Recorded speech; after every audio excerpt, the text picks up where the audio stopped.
Trending ആയിട്ടുള്ള മത്തി recipe ഒന്ന് കണ്ടാലോ. ആദ്യം തന്നെ ഒരു പാനിലേക്ക് 2 സ്പൂൺ എണ്ണ ഒഴിച്ചു കൊടുക്കാം.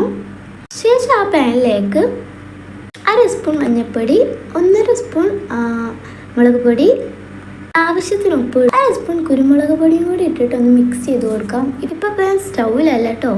ഈ എണ്ണയിൽ മസാലപ്പൊടികളൊക്കെ ഒന്ന് മിക്സ് ആയതിനു ശേഷം നമുക്ക് സ്റ്റൗവിലേക്ക് വെക്കാം. സ്റ്റൗവിൽ വെച്ച് മസാലപ്പൊടികളുടെ പച്ചമണമൊക്കെ ഒന്ന് മാറുന്ന വരെ മിക്സ് ചെയ്തുകൊണ്ടിരിക്കാം.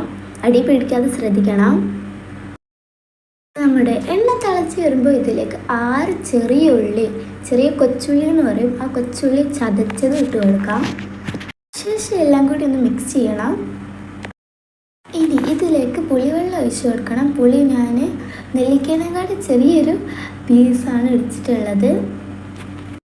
പുളി വെള്ളം ഒഴിച്ചതിന് ശേഷം ഒന്നും കൂടി മിക്സ് ചെയ്ത് കൊടുക്കാം. എല്ലാം കൂടി ഒന്ന് മിക്സ് ആക്കിയതിന് ശേഷം ഇതിലേക്ക് ഇഞ്ചി, വെളുത്തുള്ളി, വലിയ ജീരകം, പച്ചമുളക് ചതച്ച പേസ്റ്റാണ് ഇട്ട് കൊടുത്തിട്ടുള്ളത്, ചതച്ചതാണ്. ശേഷം മിക്സ് ചെയ്യണം. ഇനി ഇതിലേക്ക് കുറച്ച് കറിവേപ്പില ഇട്ട് കൊടുക്കാം. എന്നിട്ട് മിക്സ് ചെയ്ത് കൊടുക്കണം. ശേഷം നമ്മുടെ മത്തിക്കുട്ടന്മാരെ ഓരോന്നോരോന്നായി ഇട്ട് കൊടുക്കണം. എന്നിട്ട് ആ മസാല നമ്മുടെ മത്തിക്കുട്ടന്മാരെ മേലേക്ക് ഇങ്ങനെ ഇട്ട് കൊടുക്കണം. ഒരു ഭാഗം വെന്ത് കഴിഞ്ഞാൽ തിരിച്ചിട്ട് കൊടുക്കണം. ഇതുപോലെ തിരിച്ചു മറിച്ചു ഇട്ടിട്ട് നമ്മുടെ മസാലയൊക്കെ മത്തിയുടെ മേലിങ്ങനെ ആക്കി കൊടുക്കണം. അപ്പോൾ ഇത്രയുള്ള ട്രെൻഡിങ് മത്തിയുടെ റെസിപ്പി ഇത്ര സിമ്പിളാണ്.